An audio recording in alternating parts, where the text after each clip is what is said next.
또 한 번 대통령께서 국론 분열이라는 말을 꺼내셨습니다. 정부의 일방적인 사드 배치 결정으로 인해서 훼손될 우려가 있는 한중 외교 관계를 해결하기 위해 나선 야당의 초선 의원들을 향한 대통령의 생각인데요. 그동안 행해진 정부의 노력을 이해하지 못한다는 이야기냐고 되묻기도 했습니다.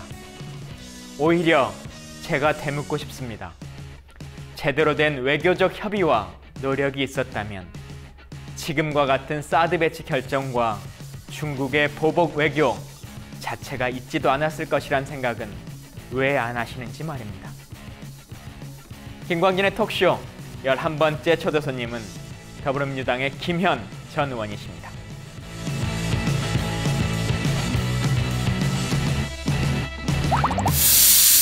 예, 국민TV 조합원 여러분, 시청자 여러분 반갑습니다. 김광진의 톡쇼 오늘 11번째 시간을 시작하도록 하겠습니다.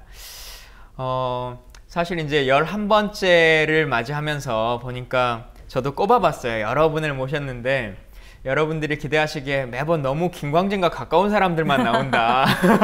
이런 의견들도 후기 게시판에 올려주신 분도 있고 하던데 어쩔 수 없이 저도 편하게 가볍게 이렇게 초청할 수 있는 분들 위주로 될 것 같습니다. 근데 그러한 분들이 더 많이 알려져야 된다라고 하는 아쉬움도 진행자로서 갖고 있는 분들이 많아요. 그 국회의원 생활 같이 해보면 저 의원은 참 저평가돼 있다라고 하는 생각을 할 때가 있는 분들이 있거든요. 본인의 능력이나 이런 것에 비해서 잘못 평가가 잘 안 되고 있는. 근데 제가 오늘 모신 손님은 저평가라고 하기에는 조금 그렇고요. 잘못된 평가가 너무 많아서 본인의 그 역량을 제대로 다 발휘하지 못하신 것에 대한 아쉬움, 개인적으로 그렇게 많이 느끼고 있습니다. 여러분 잘 아시는 분이신데요. 김광진의 톡쇼 11번째 초대 손님 김현 전 의원님 모셨습니다. 네, 안녕하세요. 예, 시청자분께 한 말씀 좀 해주시죠. 예, 더불어민주당 19대 비례대표 국회의원 지냈고요. 김광진 의원하고 세월호 국정조사 옆에서 같이 했던 김현입니다. 지금은 홀로 서기를 준비하고 있고요. 반갑습니다. 국민TV 시청자 여러분. 네, 김현입니다. 제가 소개로 저평가보다는 잘못된 평가가 많았다 이렇게 이제 말씀드렸는데 사실 개인적으로는 저는 이제 정치 초년병이고 말 그대로 정치 초년병.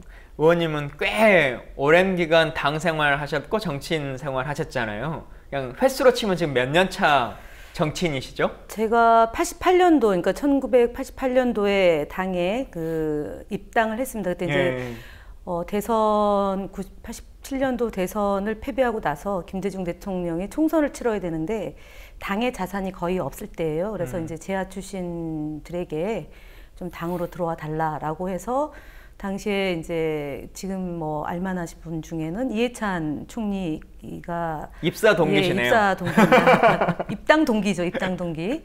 그때 대학교 4학년 졸업하면서 바로 이제 평민당에 입당해서 그때 학생회장이셨어요? 아니, 전 총학생회 간부로 활동을 할 때죠. 그러니까 전대협 일기라고 돼 있죠, 운동권. 근데 사실은 그때 당시에 학생운동 안 한 사람이 없을 때니까요. 87년 6월 항쟁 즈음에서 대학교 들어갔던 분들 중에는 대부분이 사회 민주화를 요구할 때였으니까 어디 운동했다고 얘기하기는 사실은 좀 나쁘끄러운 얘기죠. 몇 년 동안 고생하셨던 분들, 노동운동, 농민운동 이렇게 현장에서 뛰었던 분들이 아주 많을 때니까. 근데 사실 요즘도 약간 정치라고 하는 것은 우리들이 하는 게 아니야. 네. 그건 진짜 그런 사람들끼리나 하는 거야. 그렇죠. 이제 이런 네. 게 있잖아요. 네. 시민운동이나 학생운동의 순혈주의 이런 네. 게 지금도 있긴 한데 대학을 막 마치자마자 나는 당으로 들어가야겠다 이런 생각하시기가 쉽지 않았을 것 같은데. 사실은 그때 이제 제가 총학생 학술부장을 했는데 그때 이제 몇 개 대학이 연합해서 뭐라고 그래야 되나요? 토론회 같은 거를 한번 한 적이 있어요. 그 주제가 필리핀 2월 혁명이었어요. 그때가 사실은 제도권의 진출해서 때 아키노 대통령이 있을 때죠. 그런데 이제 상황이 복잡하게 진행되는 건데 필리핀이 저희보다 조금 앞서서 이제 6월 항쟁을 경험한 나라이죠. 그래서 필리핀의 사례를 연구하다 보니까 제도권이 굉장히 중요하다. 제도권에서 정치를 통해서 또는 국회를 통해서 뭔가 변화를 그때 같이 됐다. 운동했던 분들은 그거에 대해서 비판하진 않았어요? 많이 비판했죠. 왜냐하면 저희가 87년도 그 대선 때 비판적 지지를 했던 그룹이거든요. 예. 그때가 이제 노태우 대통령이 후보로 나오고 그다음에 저희가 김영삼과 그 김대중 대통령 후보 두 분이 단일화를 해야지 된다라는 그런 요청이 굉장히 높을 때인데 그 단일화가 안 돼서 실패했던 거고 그리고 독자 후보로 나왔던 백기환 후보가 있었던 소위 말하는 사자 필승론이 나왔던 시기이고 그럼 김종필 예. 후보까지 해서 그런데 그때 이제 제도권으로 들어오는 거는 사실은 대부분이 뭐 노동운동의 현장을 간다거나 농민운동의 현장을 간다거나 뭐 그런 형태였지 정치권으로 가는 것은 좀 약간 기회주의적인 선택이다라고 비판받을 때인데 그 기회주의의 결과론적으로 사실은 역으로 봤을 때 그냥 차라리 학생운동을 계속했던 사람들이 의원님보다 한 10년은 훨씬 더 빨리 국회의원 배지도 되고 뭐 이렇게 됐잖아요. 기회로 보면 그렇죠. 예. 내가 그냥 그때 운동권을 계속 할 걸. 그 당에 너무 빨리 들어왔다 이런 생각은 아니요, 저는 그렇지는 않고요. 제가 직접 뭐 정치를 하겠다는 생각을 가진 건 아니에요. 국회의원을 하겠다는 생각을 하기보다는 정권 교체를 위해서 제가 미랄이 되겠다는 생각을 했고 사실 그 뒤에 뭐 학생운동으로 해서 2000년도에 대부분이 그러니까 96년도에 천신정이 들어오죠. 천정배, 신기남, 정동영 의원이 이제 당시 김대중 대통령으로부터 그 수혈 젊은피 수혈. 그러니까 저희가 어찌 보면은 평민연, 그러니까 그때 평민당에 입당했던 제도권 진출했던 분들이 이제 1기죠, 1기. 그다음 2기가 그 이제 천신정 그리고 김근태 의장 돌아가신 김근태 의장이 그때 당으로 들어오는 계기고 2기고 3기는 2000년도 총선에서 그때 이제 집권하고 나서 그 집권당의 그 확장을 위해서 이제 그때 다시 3기의 형태가 있는데 그때 이제 소위 전대업 출신들이 대거 영입돼서 들어오죠. 그때 이제 김민석 의원이 미리 들어와 있을 때 이제 2000년도에 그 3기 그 영입하는데 김민석 의원이 가장 적극적으로 나섰던 시기였는데 그때도 뭐 저는 사실은 워낙 뭐 총학생회장들의 거물급 또 지명도 높은 분들이 많이 있었기 때문에 전대협 막 의장 이런 그렇죠. 분들이 의장이 1, 2, 3기 의장이 다 들어왔을 때니까요. 뭐 그때도 당직으로 저는 있었고 그리고 여전히 정권 교체의 가능성을 이렇게 더 높게 본 거고 그 역할이 제 역할이다라고 생각했던 거죠. 사실 정치력은 더 뒤에 구체적으로 이제 얘기 나누려고 했었는데 뭐 처음으로 좀 돌아가면 저 이제 정치 신인으로 딱 국회에 들어와서 사실 여의도에 아는 사람도 하나도 없고 그렇죠, 누가 누군지도 잘 모르고 하는 상황에서 무슨 고민 있을 때마다 그리고 제가 고민을 표출하기 전에도 먼저 문자 주시거나 뭐 연락해가지고 진짜 많이 도움 받았던 것 같아요. 감사해요. 그 젊은 의원이다 보니까 이 정도 스탠스에서 더 나가야 되나 말아야 되나라고 하는 것을 결정 지어야 되는 어떤 순간순간이 있는데 그 순간에 항상 어떻게 제가 지금 고민하고 있겠거니라고 하는 것을 어떻게 캐치했는지는 모르겠지만 그 순간순간을 항상 놓치지 않고 물론 그때마다 제 결정과 꼭 같았던 것도 아니고 아닐 수도 있었는데 그래도 항상 누님으로서 정치 선배로서의 입장은 이렇다라고 하는 것들을 알려주셔서 개인적으로 참 고맙게 생각하고 있습니다. 그래요? 첫 번째 이제 이야기를 좀 나눠봐야 될 것 같은데 뭐 이 얘기를 털고 가는 게 편할 것 같아서 사실 김현 의원님의 저평가될 수밖에 없었던 두 가지 사건이 있잖아요. 대리기사 폭행 사건이라고 불리워지는 것 그리고 셀프 감금 사건이라고 하는 것 사실 이것으로 인해서 지난 4년간의 의정활동이라고 하는 것은 거의 평가받지도 못하게 돼버리는 상황 그래서 결국 컷오프 되는 이제 이런 일까지 생겼는데 법적으로는 지금 둘 다 무죄가 나오는 거죠. 그 1심에서 무죄고요. 지금 이제 어저께 그 국정원 감금 사건은 2심 재판부가 이제 정해졌고요. 그 다음에 내일 이제 재판, 두 번째 재판 받으러 갑니다. 이제 세월호 유가족하고 연루된 그 사건인데 사실은 뭐 국정원 감금 사건이 그러니까 제가 이제 그게 먼저였고요. 그 사건이 먼저였고, 그 다음에 이제 세월호 유가족하고 연루된 사건인데 아시다시피 국정원 사건 그 요원의 변호사, 담당 변호사가 대리기사 사건에 무료 변론을 맡고 계세요. 처음에 맡아서 이제 그게 논란이 좀 됐었는데 그러니까 뭐 국정원 사건 때문에 제가 뭐 저평가 받았다거나 저에 대한 그 뭐 세간의 평가가 뭐 달리 된 건 아닌 것 같습니다. 그거는 아니고 세월호 유가족하고 연루된 그 대리기사 사건이 아마 그 이제 종편에서 그렇죠. 무리하게 예. 그 사실이 아닌 부분을 뭐 인터뷰를 통해서 계속 반복적으로 이제 근데 보도를 그 하고, 당시에 예. 그 네. 사실이 아닌 내용들 이런 것들에 대해서 평상시에는 사실 종편이나 이런 것과 잘 싸우시는 분인데 네, 네, 네. 왜 그때는 당사자의 이야기여서 그랬는지 별로 당사- 적극적인 예, 그렇죠. 해명이 예, 없으셔서. 왜냐하면 제가 이제 혼자거나 당원들하고 관련된 문제라면, 그러니까 일반 사람들하고 관련된 문제라면 제가 단호하게 대응을 했었겠죠. 종편도 그렇고 검찰한테도 그렇고 직접 뭐 제가 해명하고 종편에서 뭐 출연해서 그 해명할 기회를 주겠다고 했는데도 불구하고 제가 못했던 이유는 사실은 그 사건 경위에 어찌 됐든 간에 그 유가족들의 그 좀 이렇게 국민들이 보기에는 눈살을 찌푸리는 일이 있었기 때문에 그 부분에 대해서 제가 분리해서 저는 그거랑 상관없는데 괜히 억울하게 됐습니다라고 얘기하면 그럼 그분들하고 저의 관계가 좀 신의가 없어지는 거고 그분들하고 저가 분리된다고 해서 이게 분리될 문제는 아니었던 것 같아요. 그리고 특히 두 번째는 아까 말씀드렸던 것처럼 국정원 여직원을 무료 변론했던 팀에서 이 문제를 다뤘고 그다음에 종편에서 계속적으로 반복적으로 보도를 하는 것이 종편의만의 입장이 아니었거든요. 예. 그때는 사실은 보이지 않은 손들이 작용했던 거기 때문에 제가 해명하면 해명할수록 사건에 말려 들어가고 대해서 커질 수밖에 더 없는. 이제 악의적으로 보도하는 거리들을 제공하기 때문에 예. 그래서 제가 이제 반응하지 않고 마지막으로는 재판을 받게 되면 그 재판부 역시도 굉장히 부담을 갖게 되는 재판이었어요. 그렇죠. 그래서 사회적으로 잊혀지고 그것이 법적으로만 사실 그대로만 재판을 법리로만 따지는 것이 저희 쪽 담당 변호사들의 입장이었기 때문에 사실은 제가 이제 간간히 얘기를 했죠. 그러니까 반말하지 않았고 폭행에 가담하지 않았고 현장을 목격하지 못했기 때문에 보도에 신중을 기해 줄 것을 요청을 했는데도 불구하고 그건 온데간데 없는 거고요. 그러니까 예를 들어 CCTV를 거꾸로 돌려서 제가 말리는 장면이 마치 폭력에 가담한 것처럼 해서 뭐 종편 패널들이 나와서 시도 때도 없이 이제 떠든 건데 그 중에 뭐 톡톡하게 그 재미 본 분도 사실은 있고요. 그 뒤에 보니까 새누리당의 그 최근에 뭐 윤리위원장인가 되신 분도 저 사건을 굉장히 많이 다뤘던 분. 종편의 패널로 나오셨을 때. 분이죠. 그리고 사실 이번에 판사의 판결문에도 나오더라고요. 그때 다른 사람이 진술했던 내용들이 CCTV 영상과 확인해 보면 사실이 아니다라고 하는 것이 판사 판결문에 다 나오고 했던 건데.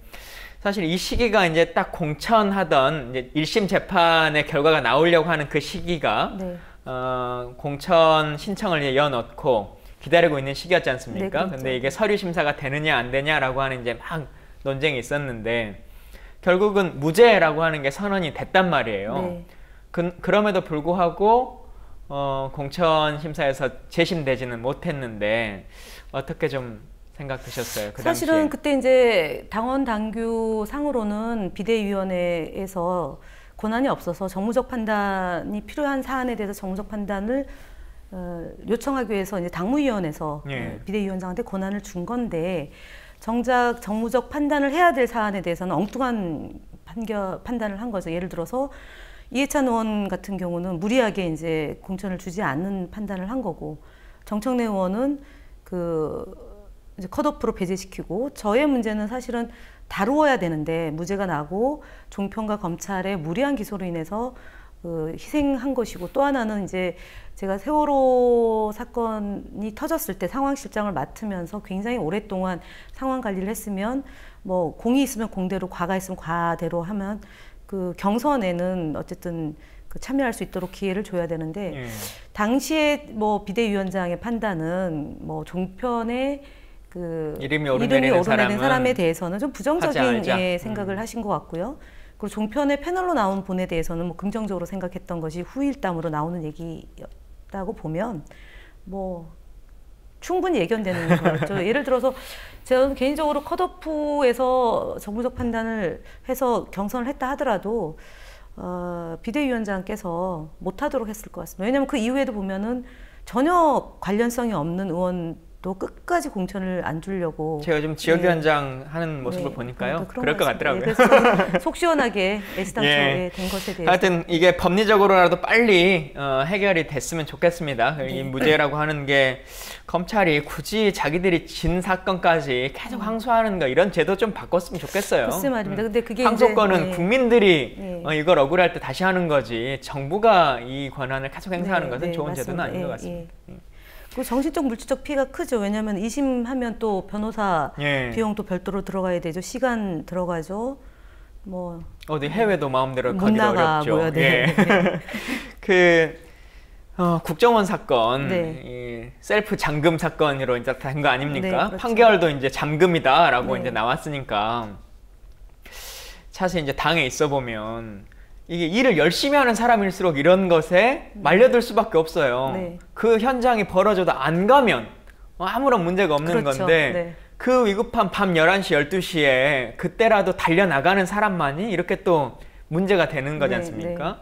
뭐 선거 때도 대변인 맡고 뭐하고 하면서 막 새누리당과 싸웠던 사람들만 이후에 재판 몇 개 또 하고 이 재판의 변호사 비용은 당에서 좀 부담을 해주나요? 예, 이 비용은 이제 사건에 연루된 분이 5명이거든요. 당직자 한 분하고 그다음에 현역 의원, 당시에 이제 현역 의원 4명이어서 당에 이제 법률지원국에서 지원하고 그다음에 당에 소속되어 있는 법률 율사들이 이제 포함돼서 하는데 사실은 이게 또 이 재판이 지금 저희가 재판 받으러 간 것이 이제 11번인가 되거든요. 1년 3개월 넘게 이제 소요된 건데 변호사들한테 되게 미안하죠. 거의 무료 변론에 가까운 정도로 밖에 저희 당에서 신경을 못 쓰고 있는데 2심 때는 조금 이제 사실 국회의원 몇 명이 포함된 재판이면 꽤 비싸게 받을 수 있을 텐데요. 그다음에 이제 그래서 이제 전당대회 끝나고 당이 좀 정상화되면 지금 담당하는 변호사들한테 이제 응분의 그런 대가를 좀 줘서 드리면 변호를 할 수 있도록 하는 게 좋겠습니다. 여러분께서는 지금 김광진의 톡쇼를 함께 보고 계십니다. 페이스북으로 이정우님께서 이런 질문을 주셨어요. 제가 대신 물어봐 드리겠습니다. 컷오프 발표 직후에 필리버스터를 하셨습니다. 필리버스터 발언하는 당시의 심정이 어땠을지 매우 궁금합니다. 취소할 수도 있었을 텐데 끝까지 하신 모습이 멋있었습니다. 이렇게 이제 글을 남겨주셨는데 사실 강기정 의원님도 그렇고 그 발언하는 그 순간에 거의 컷오프가 결정되신 분이잖아요. 근데 뭐 이제 의원님도 그렇고 한 상황인데 어떠셨어요? 사실은 저는 제가 컷오프에 포함될 거라고 상상을 못했어요. 왜냐하면 의정활동 그다음에 이제 다면평가잖아요. 비례대표 다면평가인데 이제 오랫동안 정치를 함께 해왔던 분들 중에 같이 동료에 대한 평가를 하기 때문에 저는 뭐 다만 이제 그 다음에 진행되는 평가에서 좀 정무적 판단, 정무적 판단에서 혹시라도 문제가 될 수 있는 소지가 있겠다라고 걱정하시는 분들이 있어서 아이 그래도 제가 여성이고 그런 조항에 제가 뭐 포함될 것 같지는 않습니다. 걱정 마십시오. 제가 잘 버텨내겠습니다. 이제 그러다가 이제 컷오프 결정이 나고 26일 날 제가 오후에 필리버스터를 했는데 시작은 저희가 23일부터 시작을 한 거죠. 그래서 23일 날 김광진 의원이 이제 기록을 세우고 그다음에 은수미 의원이 거의 10시간 넘게 할 때 1박을 거의 본회의장에서 있었어요.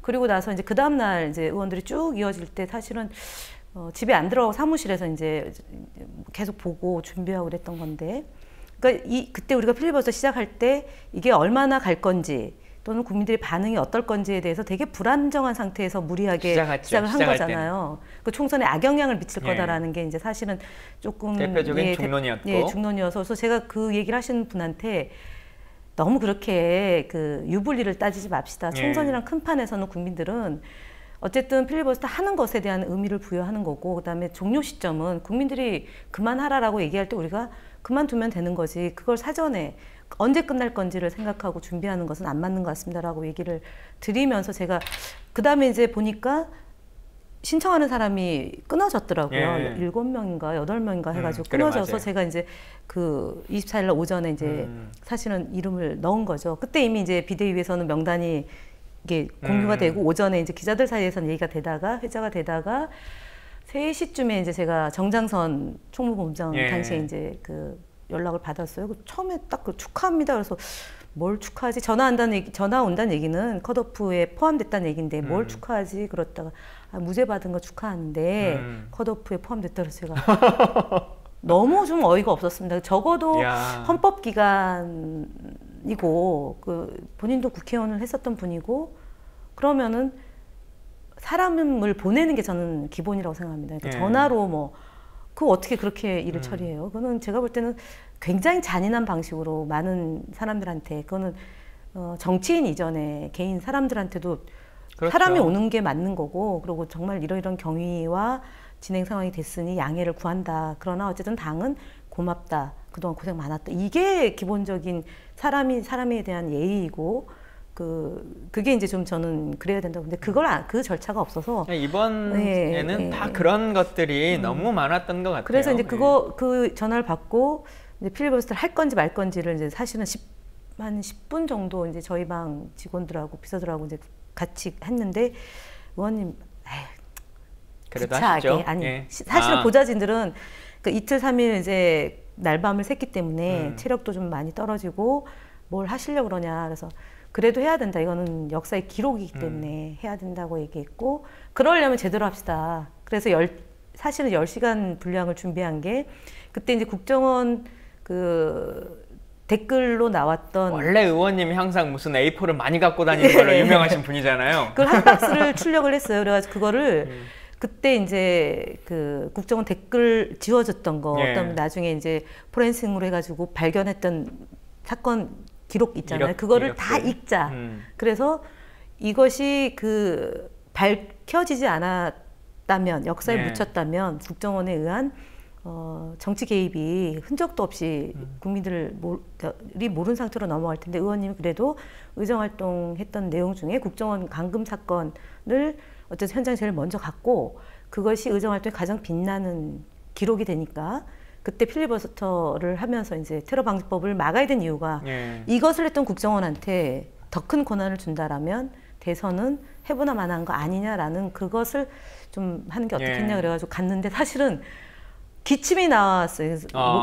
그러니까 되게 이제 감기 초기 증상인데 한 4시간 하니까 기침이 나와서 잔기침이 나와가지고 이제 도저히 안 되겠다 그래서 이제 제가 기록을 못 깼습니다.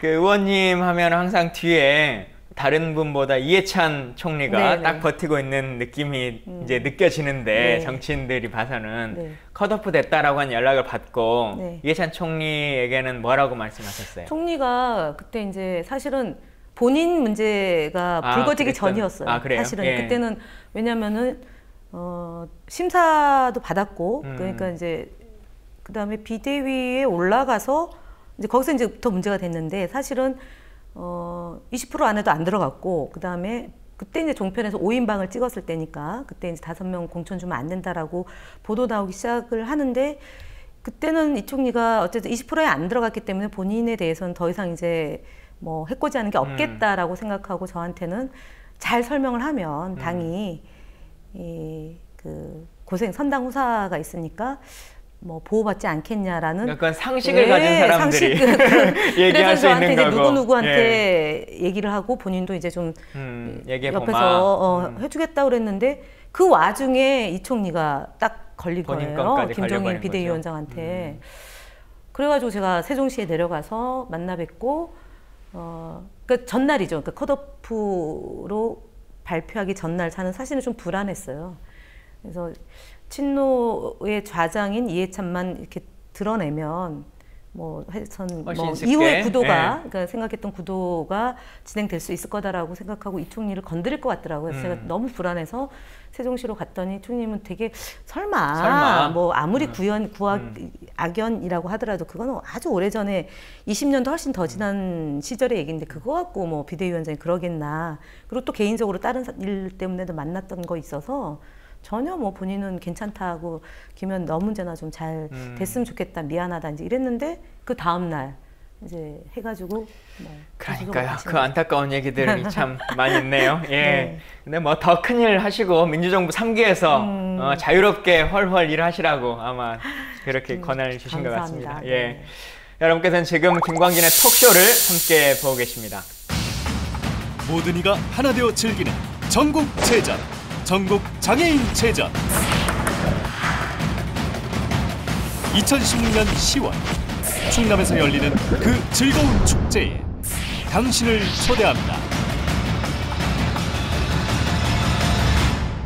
예, 사실 뭐 자연스럽게 세월호 얘기로 이제 넘어가야 될 것 같은데, 뭐 의원님 하면 세월호라고 하는 것을 뺄래야 뺄 수 없고, 그 상황실장 네. 공식적인 직함입니까? 세월호 네, 특유의 상황실장. 그때 이제 그 김한길 대표 시절이었죠. 예. 그때 세월호 진상규명대책위원회 당해. 그러니까 4월 16일 날 사건 발생 직후 저희가 오후에 이제 그 상황이 심각하게 전개된다라고 해서 예. 제가 당시에 이제 아댕이와 국정원을 담당하는 정보위여서 그땐 둘 다 하고 계셨구나. 예, 그때 하고 예. 있을 때니까 아무래도 경찰, 뭐 해경, 그다음에 이제 국정원.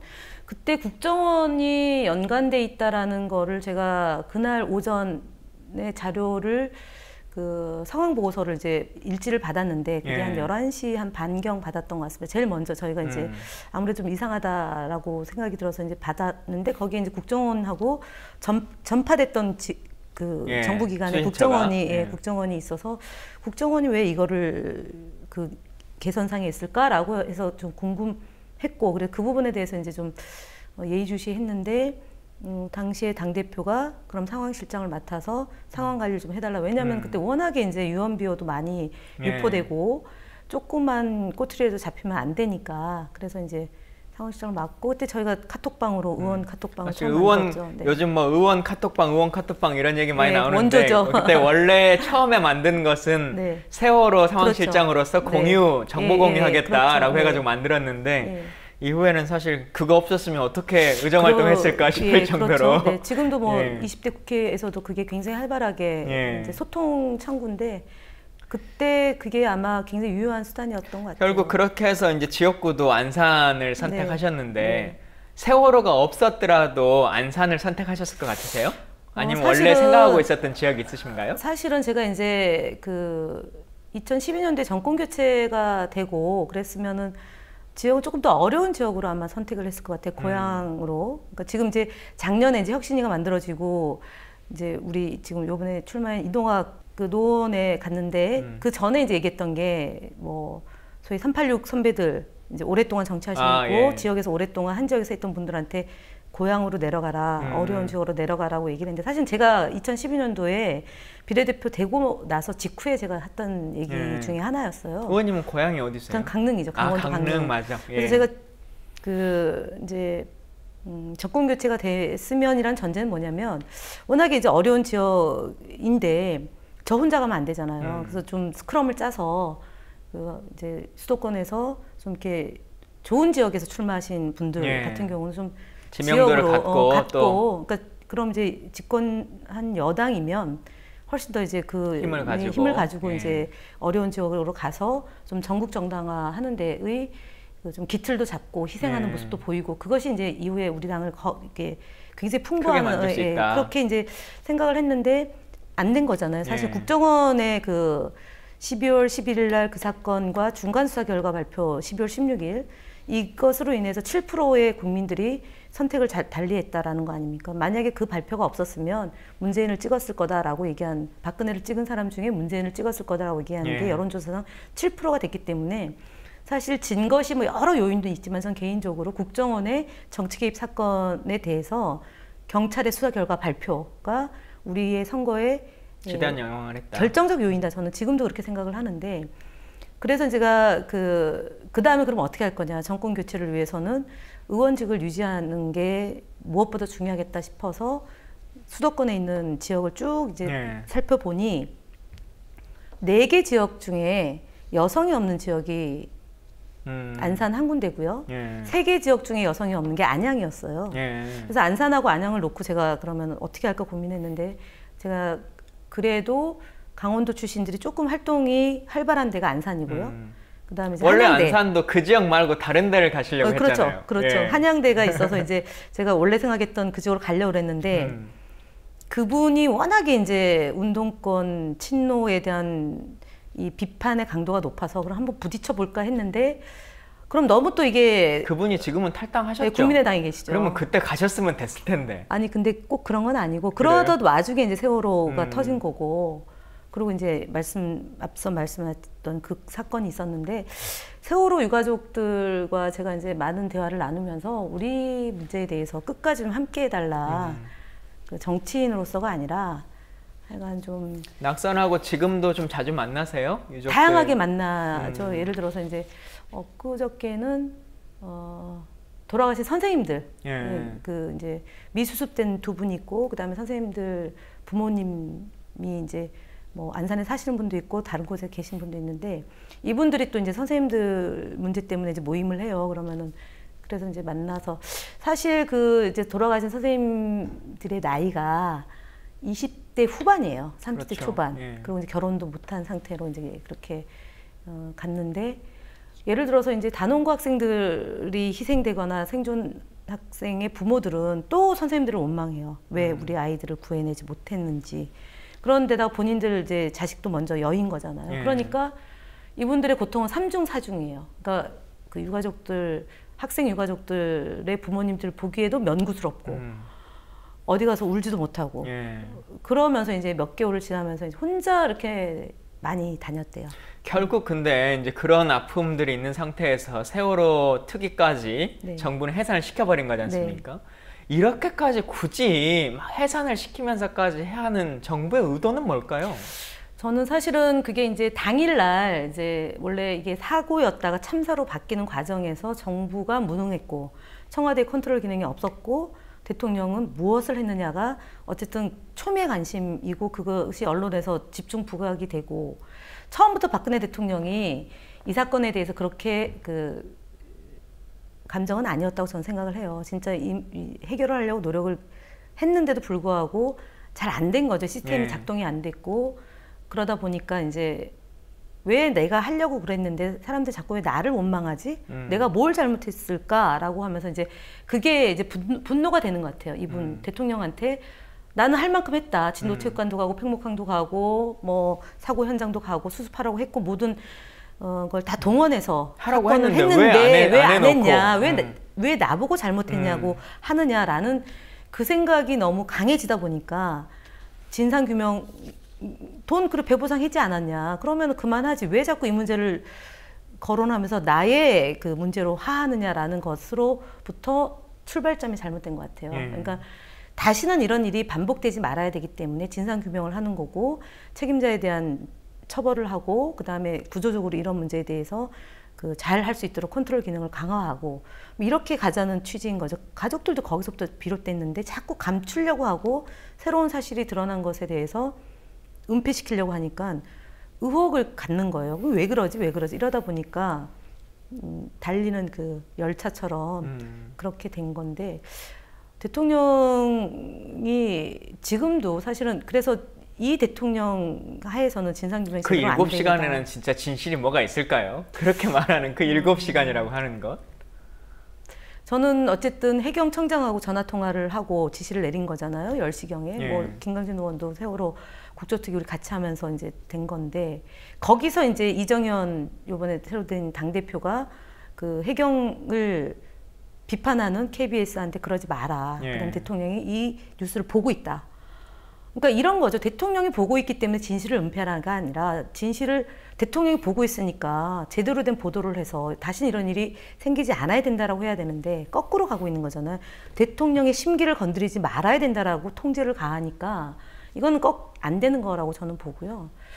그래서 7시간 동안 무엇을 했을까? 대통령인데 그 한 나라의 그 대통령이 국가를 그 감당하시는 분이고 뭐 많은 분들이 24시간 잠 못 자면서 국가를 걱정하시는 분이라고 하는 그 말을 뭐 조금 과장됐다 하더라도 대통령이니까 체크를 했겠죠. 점검을 하고. 그런데 예상치 않은 일들이 자꾸 벌어지면서 부각이 되는 거죠. 대통령의 역할이 부각이 되는데 저도 정말 궁금해요. 근데 뭐 예를 들어서 한간에 뭐 바깥에 나간 거 아니겠느냐라고 얘기하는 부분에 대해서는 제가 청와대에 청와대에서 대통령이 외부로 나가는 경우는 사전에 나가는 팀이 일단 있고요. 경호실에.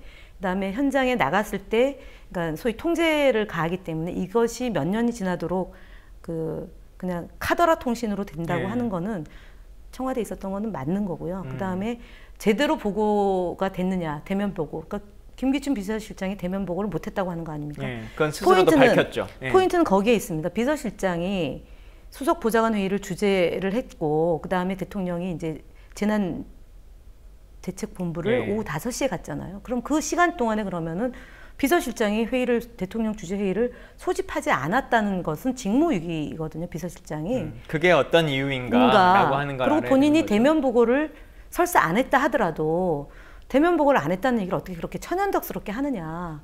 비서실장으로서 저는 대통령을 모시는 자세가 안 돼 있다.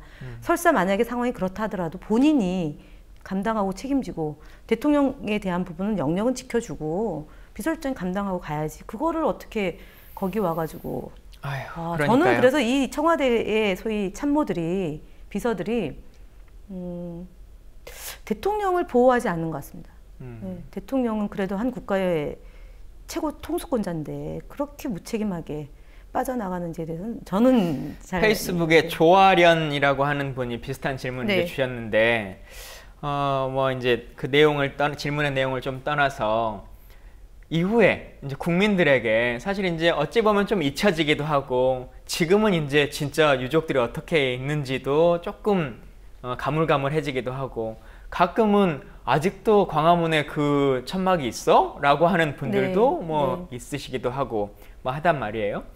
그러면 지금 이 방송을 통해서 유족분들 혹은 특조위 뭐 이제 여러 분야의 분들이 이제 만나시니까 이런 것들을 국민들이 조금 더 같이 고민해주고 힘을 실어줬으면 좋겠다라고 하는 제안의 말씀 있으면 좀 해주시죠. 사실은 이제 뭐 안타깝지만 특조위가 제대로 안 돼서 뭐 이석태 위원장이 뭐 7일 농성하고 지금 계속 이제 릴레이 농성 이어가는데 저는 기본적으로 지금 이제 당 안에 세월호를 다루는 기구가 있지 않습니까? 여기에서 좀 이 단위가 좀 적극적으로 그리고 활발하게 활동을 좀 했으면 좋겠습니다. 네. 결국은 국회에서의 활동이 가장 중심이 돼야 된다고 보고요. 거기서 이제 활동하시는 분들이 자료 요구도 좀 끊임없이 하고요. 그래서 그걸 국민들한테 그 소상히 보고하고, 예. 그다음 두 번째는 이제 그 안산이란 지역이 세월호로 인해서 굉장히 이제 많은 피해를 봤기 때문에 예를 들어 국회의원들이 농성장이 광화문일 수도 있지만 안산 분향소에서도 저는 할 수 있다고 보거든요. 예, 거기서 이제 거기에 있는 시민사회 단체 게시뿐만이 아니라 거기서 생활하고 있는 분들이 어떤 고민이 있는지 세월호 문제 때문에 이제 일정하게는 필요하다. 우리 경제가 세월호 때문에 안 됐다라고 얘기하는데 그거는 유가족들의 책임이 아니라 정부의 무능함 때문에 생긴 거고 인양이 제대로 안 되기 때문에 정부 합동 분향소가 있는 거거든요. 예. 정부에서 합동 분향소를 만들었는데 왜 유가족들이 욕을 먹어야 됩니까? 그렇기 때문에 제가 볼 때는 우리 당의 이 문제를 다루는 국회의원들이 안산에 있는 뭐 그 소위 소상공인 연합회 분들과도 간담회를 조직하거나 또 유가족들이 어떻게 지금 생활하고 있는지 지금 2학년 1반부터 10반까지 매일같이 분향소를 이제 아버님 어머님들이 이제 돌아가면서 이제 지키고 있거든요. 밤에. 그러면은 열흘에 한 번씩 이제 그 반별 모임이 되는 거예요. 그럼 그분들은 그날 모여가지고 이제 애들 얘기도 하고 그다음에 그 이제 살아간 얘기도 하고 고통을 이제 같이 분담하는 그런 이제 그 모임들인데 그런 데도 좀 가서 얘기 좀 듣는 것도 좋고. 그러니까 우리가 항상 잊지 않겠다 말로 하고 있는데. 그래서 그런 게 좀 필요하고 특히 좀 이렇게 우리 사회의 주도층, 그러니까 국회에서 주도층이라고 얘기할 수 있는 분들이 이렇게 좀 자주 가는 거. 안산에 분향소도 자주 가고, 그러니까 빠른 시간 내에 이 문제를 해결하기 위한 방법이 우리가 즉 정권 교체라고 얘기를 하잖아요. 그러면은 박탈감을 갖고 있는 분들하고의 이 만남을 좀 정례적으로 하는 그런 일들을 어쨌든 19대 때부터 계속 해 오셨으니까 의원님이 조금 더 열심히 해주시면 좋을 것 같습니다.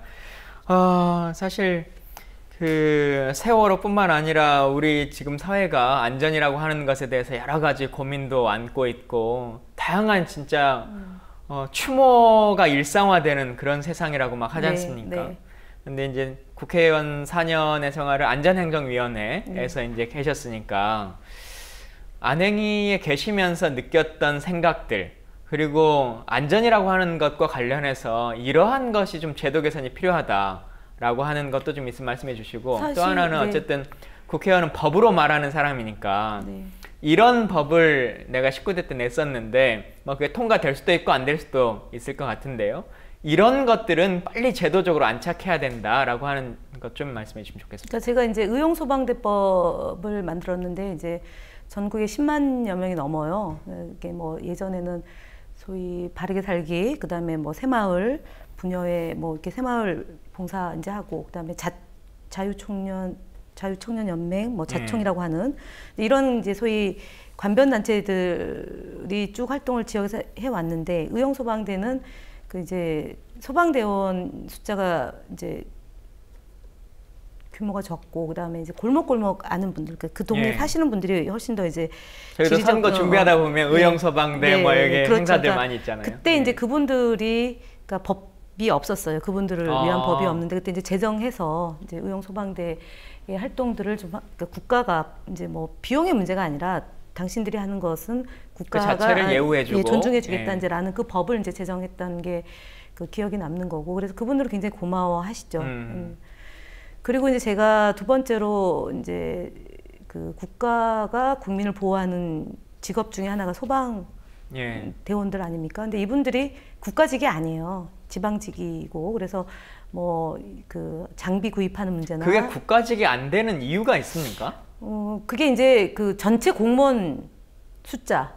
그러니까 이제 아니 근데 지방직 공무원이어도 공무원인 거는 마찬가지인 거잖아요. 아니 그런데 이제 거기에 따르는 처우나 부대 이런 비용이나 이런 이제, 것들이 국가가 책임지지는 않겠다라고 그러니까 하는 지방 거죠. 재정으로 이제 들어가는 부분이 있는데, 뭐 한간에서는 외려 뭐 그분들이 그걸 원한다고 하지만 그건 절대로 아니고, 그래서 작년인가 재작년인가 왜 1인 시위도 소방대원들이 그 정복 입고 광화문에서 대접을 해달라는데, 이분들은 사실 목숨을 걸고 그 현장을 지키는 분들이잖아요. 그런데 그 지방직이냐 국가직이냐는 나중에 이분들이 돌아가셨을 때의 그 문제도 같이 이제 연동되는 거죠. 국가직일 때의 받는 대우와 지방직일 때의 대우가 죽고자 뭐 일하는 건 아니지만 이제 그런 것들에 대한 박탈감이 큰 거죠. 그 다음에 이제 예를 들어서 119 신고해서 나갔는데 사람이 다쳐서 또는 사람한테 문제가 생겨서 그 소방대원이 피해를 입었을 때의 대우와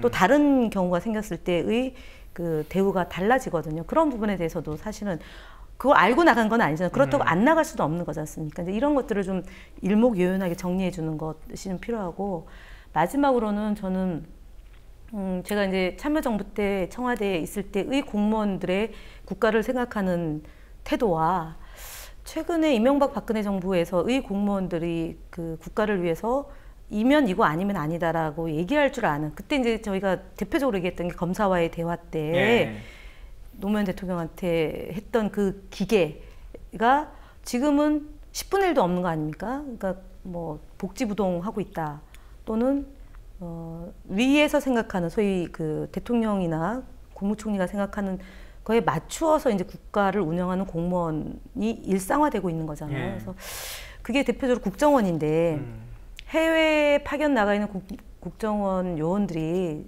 저는 굉장히 열심히 일을 하고 있다고 생각했는데, 어느 날 보면 황당한 사건들에 연루돼가지고 국제적 망신을 샀던 게 있는데, 결국은 국가를 위해서 복무하는 게 공무원인데 대통령만을 보고 하는 공무원이 많아지고 있다. 그거는 저희가 만약에 정권 교체가 되어서도 그렇게 간다면 굉장히 국가적 비극이거든요. 그래서 그런 소신껏 일할 수 있는 그 공무원과 그다음에 제도 보장이 좀 필요한 게 아니냐, 그렇게 봅니다. 정권을 바꾸기 전에 일단은 당 대표를 지금 뽑고 있는 중이니까 그 얘기도 잠깐 뭐 해야 될 것 같은데요. 사람에 대해서는 말하기가 좀 어렵긴 한데 진짜 이번에 당대표가 바뀌는 어떤 분이 이런 것은 좀 혁신해 줬으면 좋겠다, 이런 모습은 좀 바꿨으면 좋겠다 하는 당생활을 오래 해보셨으니까. 저는 사실은 조금 제가 이제 그 알려진 거와 다르게 약간 좀 보수적이에요. 뭐 변화, 쇄신, 혁신을 많이 강조하는데 저는 임기 보장이 가장 큰 혁신이다. 그러니까 당대표 임기 보장이 가장 큰 혁신이라고 생각하는 사람이거든요. 전국 선거가 아닌데 보궐선거의 결과 때문에 당대표가 물러나거나 책임을 져서 비상대책위를 구성하는 그런 형태의 당은 굉장히 불안정한 당이다. 그 당을 보고 누가 대통령을, 그 당에 나온 후보를 대통령을 뽑을 리가 만무하고 그 당을 지지할 리 만무하다. 그런데 이번에 아주 요행히도 총선 때 그 불안정한 정당의 대선 후보가 쫓겨날 판이 되니까 젊은 사람들이 많이 투표장에 나와서 예. 상상치 못하는 그런 결과를 만들어줬잖아요. 그래서 저는 당이 이번에 당대표가 되면 그 당대표는 여하의 임기를 채우는 당대표가 되는 것이, 저는 그것이 바로 이 당의 가장 큰 혁신이고, 또 당대표가 잘 관리해서 선출된 후보가 대선까지 가서 결과에 승복하고 이런 것을 해내는 강단 있는 대표가 됐으면 좋겠고요. 그 다음에 지금 이제 저희가 권리당원으로 그러니까 온라인 당원으로 가입한 분이 11만인데 예. 그 중에 4만 명 정도가 권리당원으로 된 건데 예. 그거는 당원 관리가 안 됐다는 거거든요. 한 사람 한 사람이 온라인을 통해서 당원을 가입할 정도면 정말 당에 대한 애정이 각별한 분들이거든요. 한 달에 1,000원을 못 내겠다는 사람은 아닌 없는 거거든요, 거죠. 근데 사실. 이제 그게 핸드폰이 바뀌어가지고 그 빠져나갔는지 정보가 아닌지도 모르고. 그다음에 이제 소액 결제 시스템이 핸드폰이 바뀌면은 그 통신사에서 알려줘야 되는데 예. 그게 안 한답니다. 그런 문제들을 당이 좀 관심 있게, 그러니까 당원 관리 구조를 정착시키는 게 이제 필요할 것 같고요. 그리고 저는 민주정책연구원, 그러니까 사실은 그 새누리당한테 가장 부러웠던 게 여의도 연구소의 여론조사 결과는 신뢰하는데 예. 우리 당에서 나온 여론조사 결과는 신뢰하지 못한다는 거 아닙니까? 그래서 민주정책연구원을 강화시켜서 정말 그 싱크탱크 역할을 해서 이번에 대선에 그 후보가 정해지면 바로 탑재해서 그대로 이제 6개월 선거운동을 할 수 있게끔 하는 방식으로 좀 강화됐으면 좋겠고요. 마지막으로는 원내 정당이잖아요. 저희가 그 뭐 열린우리당부터 쭉 실험을 하다가 제대로 안 됐는데, 국회의원은 지역구 활동하고 의정 활동으로 혼신의 힘을 다하고, 당직은 뭐 제가 원내라서 그런 게 아니라 당직은 좀 원내에서 좀 검증된 분들이나 이후에 이제 활동하실 역량이 있는 분들이 좀 역할을 할 수 있도록 그렇게 좀 재배치가 돼야 되는 게 맞는 것 같아요. 그러니까 실제로 당직을 맡을 때까지는 굉장히 열심히 이제 해당 당대표나 뭐 최고위원들한테 가서 열심히 하는데 정작 맡고 나면 본의 아니게 뭐 본회의가 있거나 뭐 상임위가 있거나 뭐 특위 활동에서 기본적으로 뭐 예결위 하죠. 그다음에 상임위 하죠. 그다음에 또 하나 뭐, 이제 역할 맡고 여가이든 있고, 뭐든 뭐 또 하죠. 있잖아요. 그러니까 기본 의원 한 분이 맡고 있는 상임위가 2개 또는 3개인 거고요. 게다가 뭐 을지로위원회, 무슨 복지특위 뭐 이런 거 다 하잖아요. 상설특위 활동도 있는 거고. 그러다 보면 예를 들어서 이제 뭐 김광진 의원이 지금 추미애 의원 담당 대변인을 맡고 있는데, 본인이 지금 원외인데도 대변인 하기가 버겁잖아요. 현장을 다 혼자서 못 뛰는데. 그런 면에서는 좀 그 다양한 인재들이 활동할 수 있도록 그 정말 그 적재적소에 사람을 배치하는 그런 당 운영이 됐으면 좋겠어요. 네. 당이 사람을 키우고 하는 일들이 정말 중요한 일인데 우린 그런 일들을 잘 못해 오는 것 같아요. 네. 그런 걸 좀 또 의원님이 잘 좀 해주시길 바라고, 결국 또 그렇게 해서 우리가 이루고 싶은 꿈은 민주정부 3기를 만들어내는 거지 않습니까? 대통령 후보로 여러 명이 거론되지만 어쨌든 현재는 이제 문재인 대표라고 하는 전 대표가 가장 유력한 후보이시기도 하고 뭐 한데, 문재인으로 안 된다라고 하는 분들도 또 많이 있으세요. 어차피 1대1로 붙었을 때 가장 빡세게 붙어도 지지 않았냐라고 하는 이제 논리를 가지신 분도 있고, 어떻게 보세요? 문재인으로 가능하다 아니다? 저는 가능하다고 보고요. 가능하게 해야 된다. 사실은 저희가 지난 2012년도에 108만 표로 졌는데 그게 12,700곳 투표소에서 선거가 이제 투표를 하잖아요. 그러면 그 투표소당 50표만 저희가 더 끌어주면 그게 이제 50만 표가 되는 거잖아요. 그럼 이제 이기는 건데, 실제로 지난 대선 때 박근혜 대통령을 지지하는 그 진영은 총결집한 거고요. 저희도 마찬가지 총 결집한 거잖아요. 근데 당시에 이제 저희가 우스갯소리로 여기는 조용필이었고요. 네. 우리는 그 허각인가요? 노래는 잘하지만 아직 국민들이 잘 모르는 후보였던 거잖아요. 인지도가 박근혜 대통령 후보보다는 훨씬 떨어지는 떨어지는. 후보였기 때문에 지금은 문재인 대표 또는 문재인 후보가 누군지 몰라서 그 누군데라는 얘기는 안 하게 된 거고, 첫 번째는요. 그러면 이제 내년에 저희가 통상 후보를 먼저 정하는 쪽이 이기는 게 이제 그 관례라고 되어 있습니다. 그럼 저희가 6월 이전에 6월 달까지 이제 대선 후보를 정하도록 저희가 명시되어 있잖아요. 그런데 저기는 아직까지 새누리당은 후보군도 명료하지 않고 또 이제 외국에 계신 분을 거론해서, 근데 그분이 뭐 입당해서 그 당의 후보가 될지 어떻게 보세요? 반기문 총장은 출마할 것 같습니까? 아닐 것 저는 같습니까? 한다는 쪽에 사실 한다. 대비를 해야 된다. 근데 하게 되면 소위 비박계 주자분들은 가만히 있지는 못할 거 아니에요. 그래서 정말 저는 어떤 상상을 해보냐면 막판 단일화 할 것 같아요.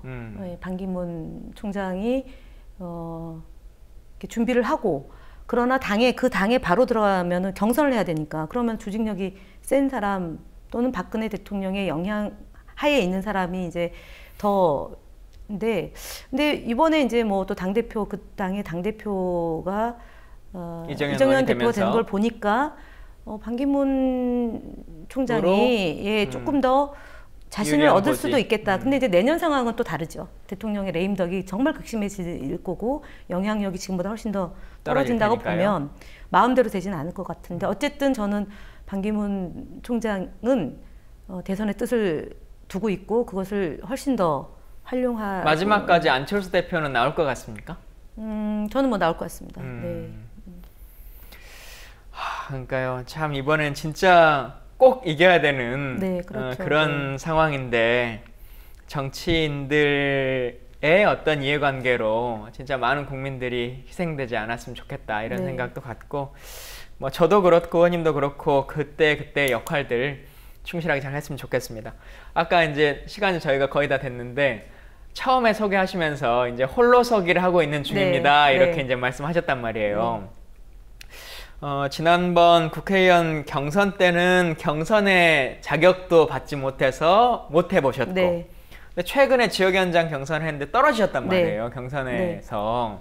어떻게 계속 안산에서 준비를 하실 생각이십니까? 예, 사실은 제가 컷오프 되고 나서 몇 달 동안 안산에 활동을 거의 안 했어요. 왜냐면은 4월 총선에서 이길 거라고 본 거죠, 단원갑도. 왜냐면은 그때 워낙에 이제 절박한 심정으로 다들 선거에 임했고, 그리고 막판에 이제 4월 7일 날 이제 사전 투표 있기 전날 이제 문 대표가 강주에 가서 배수의 진을 치고, 그래서 수도권 민심이, 그러니까 국민의당으로 쏠리던 것이 다시 이제 우리 쪽으로 이렇게 오던 시점이었기 때문에, 저는 단원갑과 을도 마찬가지로 이제 국민의당이 아무리 이제 치고 올라와도 저는 안산이기 때문에 이길 거라고 저는 생각을 했는데 결과적으로 졌잖아요.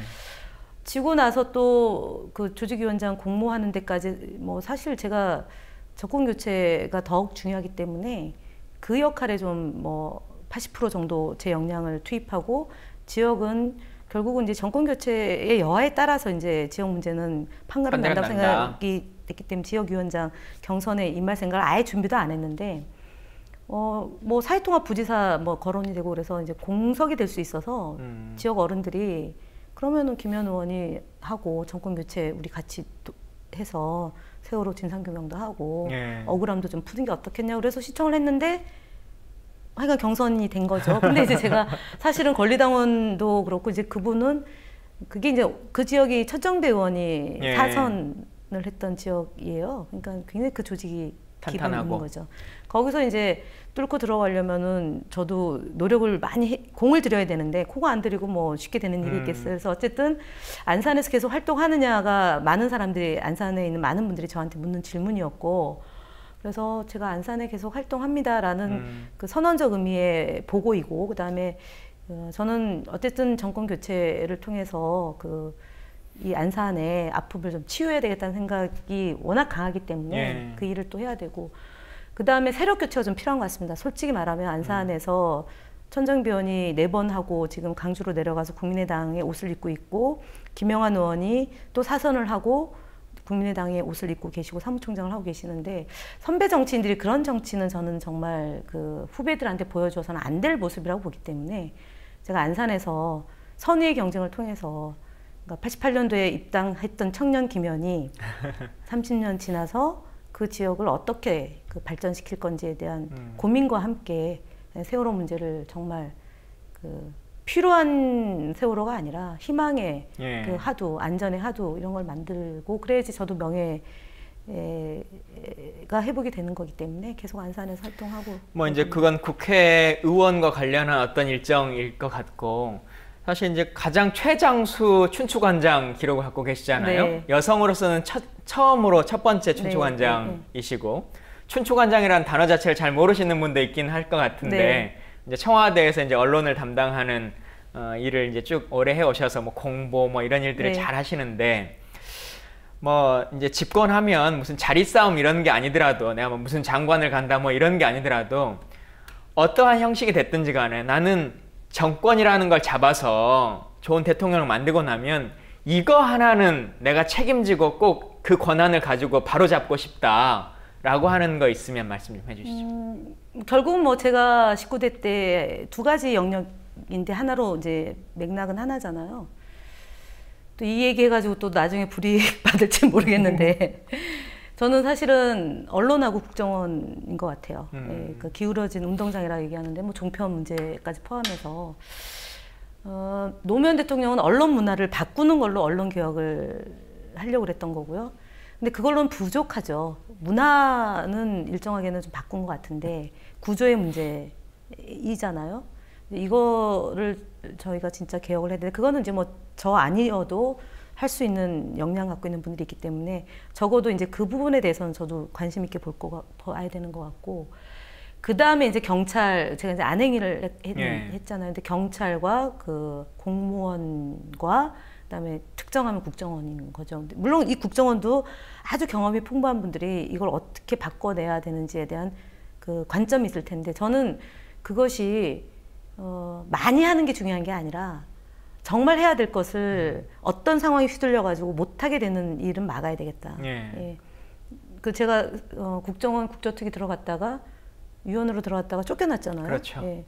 그게 그냥 쫓겨난 게 아니라 새누리당의 요청이었고, 새누리당의 요청이었겠냐는 거예요. 아니죠. 그 뒤에 또 누군가가 보이지 않는 손이 작동이 되니까 이렇게 연계해서 이제 들어온 건데, 그게 가장 아쉬웠던 대목 중에 하나예요. 제가 국정원 댓글 사건에 도 그랬고, 그 다음에 이제 세월호 건도 이제 그와 연관되어 있는 부분이 있잖아요. 근데 제가 그거가 그 대리기사 사건 때문에 완전히 이제 토로소가 된 건데, 그게 국가기관, 권력기관이 어떻게 개입하느냐에 따라서. 저도 세월호 국조하다가 중간에 사퇴하라고, 김관진 그렇죠, 사퇴하라고. 네, 그랬던 게 있었죠. 그래서 그런 대목에서 제가 좀 역할을 하고 싶고, 그 마지막 그거는 저는 사실은 왜 안산이냐라고 얘기하고 너무 고통스러우니까 제가 그러면 차라리 다른 방법으로 가는 게 어떻겠냐, 옮기는 게 어떻겠냐라는 얘기를 많이 듣는데, 저는 뭐 끝까지 거기서 그 승리하는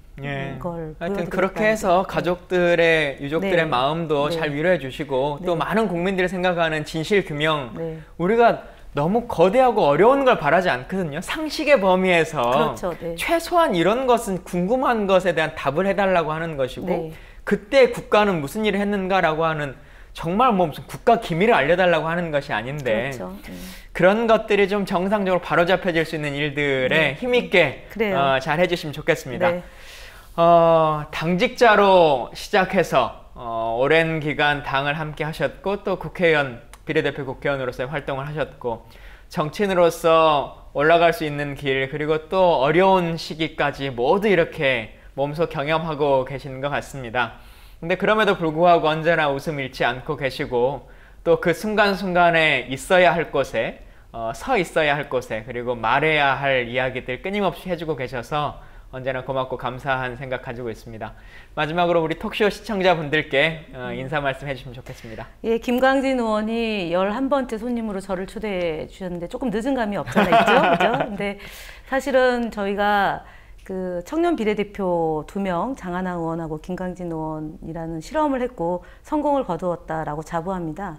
그리고 이 진행이 아마 김광진 의원도 보다 풍부하고 훌륭한 정치인으로 성장하는 데의 밑거름이 되지 않을까 싶고요.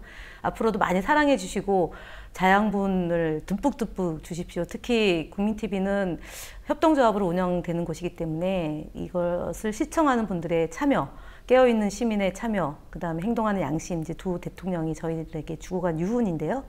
여기에 많이 한 사람이 또 한 사람을 후원하게 해서 튼튼하게 키워내면 아마 저희가 정권 교체하는데 1등 공신이 바로 이 국민TV의 톡쇼가 되는 게 아닌가 싶습니다. 많이 사랑해 주시고 특히 우리 김광진 의원 사랑해 주시고 함께하는 미래인가요? 지금 사단법인 비영리 단체 만들어서 열심히 정권 교체 일익을 담당하고 있는데요.